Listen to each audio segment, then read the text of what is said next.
Good morning, ladies and gentlemen. 안녕하세요 to our host. I would like to first thank the organizers, Memory of the World Asia Pacific Committee, UNESCO Bangkok Office, and Asia Cultural Center for organizing this conference. I think it is a very meaningful conference for us to share on the preservation and providing access to documentary heritage and digital heritage. Before we talk about the issues of preservation and providing access, first let's look at what might be digital heritage.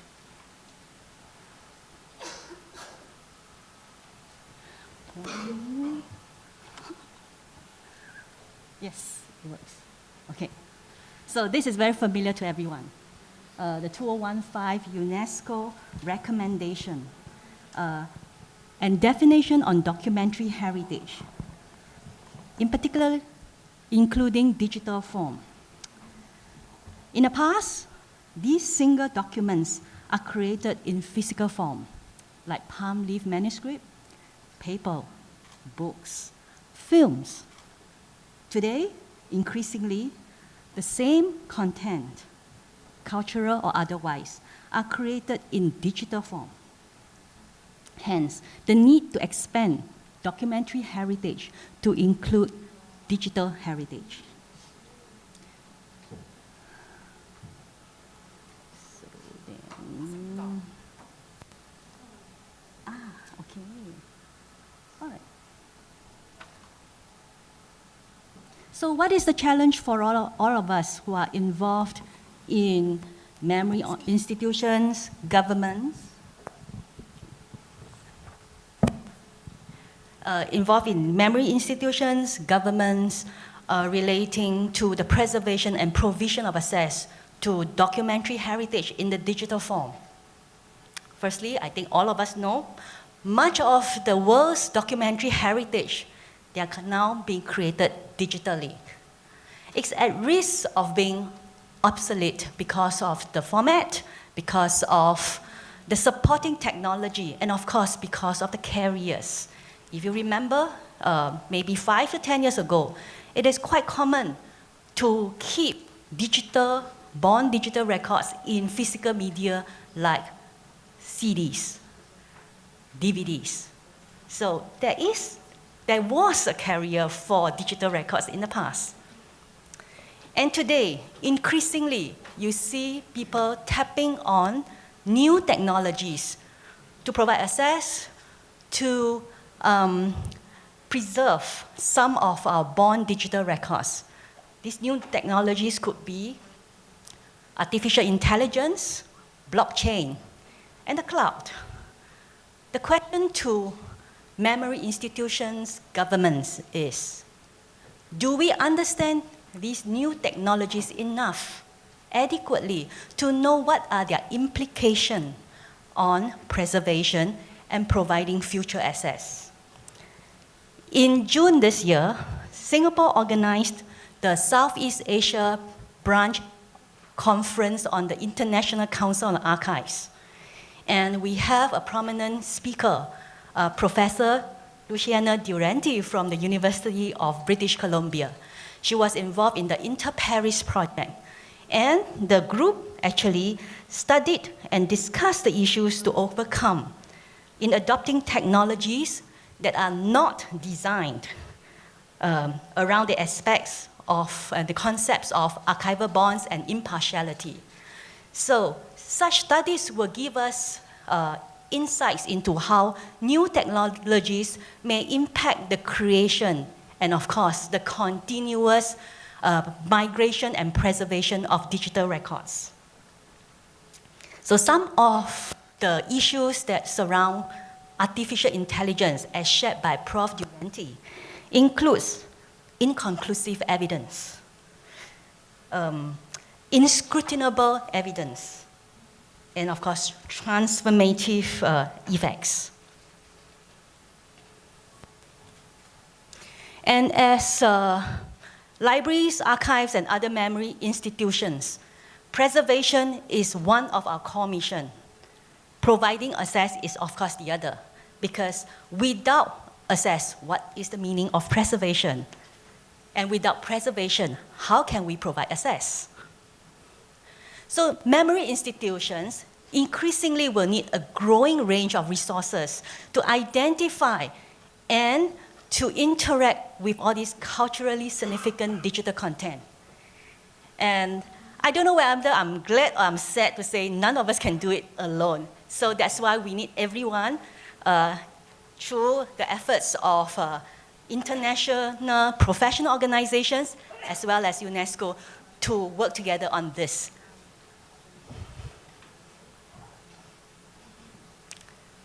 This is a familiar sight today. Content created digitally. Who is documenting our society?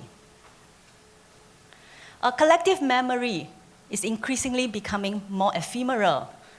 Well, right at the right-hand corner, you see the cloud coming into place. And more organizations are putting content onto the cloud.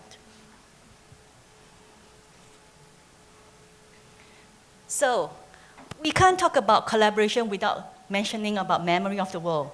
It was established in 1992. And in 1992, it places documentary heritage alongside with World Heritage Sites and intangible heritage. There is a worldwide global recognition of the significance of documentary heritage as a result of the Memory of the World program. But Memory of the World is not just about a register. It has a lot more functions from promotion, education, preservation, and access. And today, the organization of this inter-regional conference by MoCap is really timely because we are looking at other aspects of Memory of the World program that is very important for the future.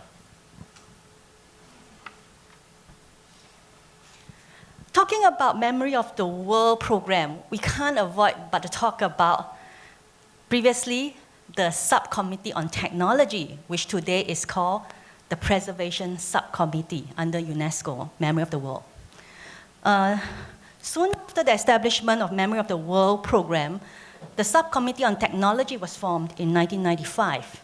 And through the many number of years, it has been providing advisory and expert advice to the international IAC, international, I'm sorry, for a moment I couldn't remember the whole full word in IAC.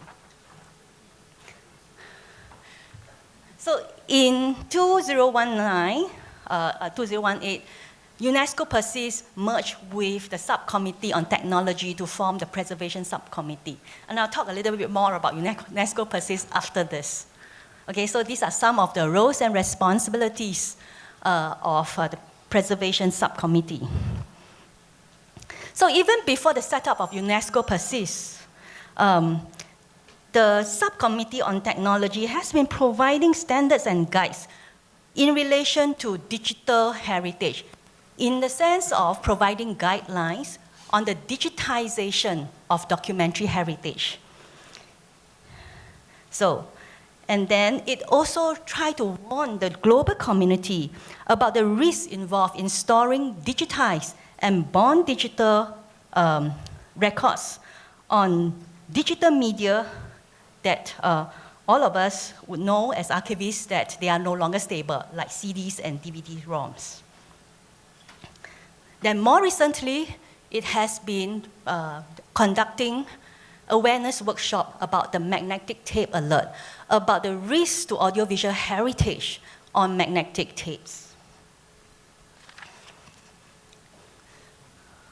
So these are some of the trainings and awareness workshop that we have done. I don't have all the photos, only one that was done together with Dietrich Schriller, who has been with the Memory of the World and IAC for a long, long time.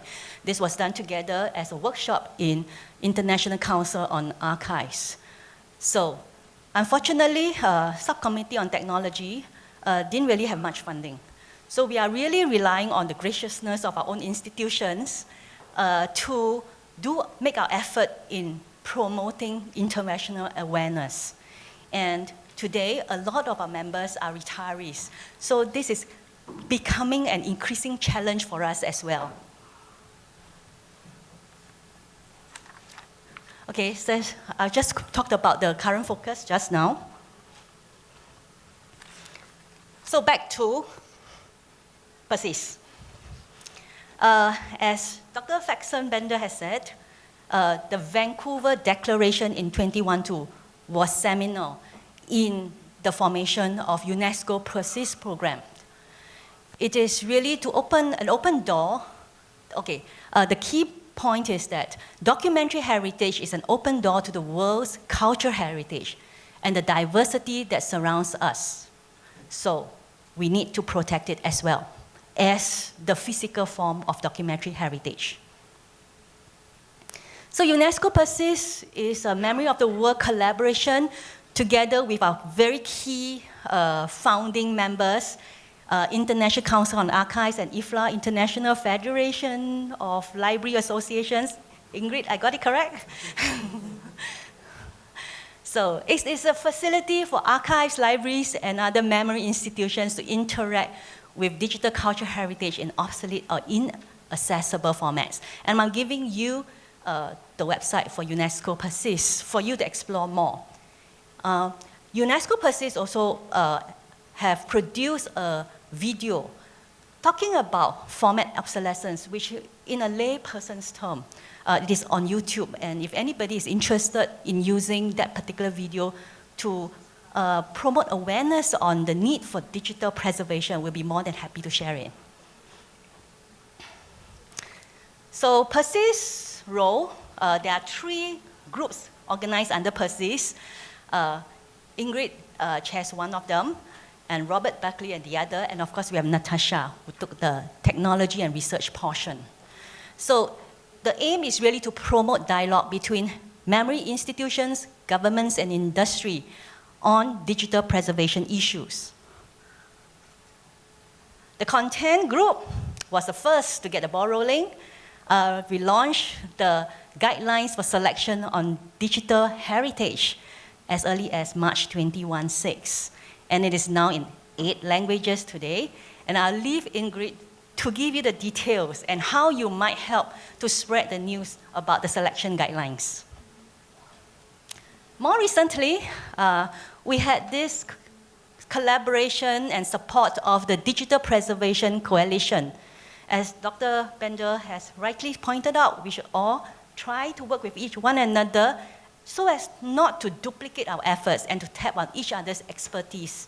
So in this case, we have worked out an executive guide to really try to help memory institutions in how they could engage various parties in the language that they know.